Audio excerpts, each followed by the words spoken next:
গাছের ছায়ার নিচে কাঠবিড়ালিটি ঘুমাচ্ছিল। তখন লাল পাখি ও শিয়াল চলে আসে এবং তারা বলে, কাঠবিড়ালি তো ঘুমাচ্ছে, এখন কি বলবো। তখন কাঠবিড়ালির ঘুম ভেঙে যায় তাদের কথার জন্য এবং শিয়ালকে দেখে সে বলে, মামা, এবারের মতো আমাকে তুমি মাফ করে দাও, আমি লাল পাখিকে স্ট্রবেরি দিয়ে দেব। তখন শিয়াল বলে, না, লাল পাখিকে স্ট্রবেরি দিতে হবে না, তুই স্ট্রবেরি আমাকে দে। এই কথা বলে স্ট্রবেরি তাকে দিয়ে দেয় এবং স্ট্রবেরিটি শিয়াল খেতে থাকে এবং সেই সুযোগে কাঠবিড়ালি গাছের দিকে উঠে চলে যায় এবং তারা টের পায় না যে কাঠবিড়ালি গাছে উঠেছে।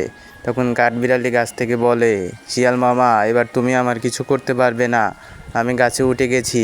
তখন লাল পাখি ও শিয়াল দুজনেই অনেক আফসোস করে এবং বলে, পরে তোর খবর আছে কাঠবিড়ালি, আমরা আবার আসবো। এই কথা বলে শিয়াল চলে যায় এবং লাল পাখি বলে, দেখা হবে আবার, তুই রেডি থাকিস। বন্ধুরা, কেমন লাগলো? সাবস্ক্রাইব করো চ্যানেলটি এবং স্ট্রবেরি কে কে খাও।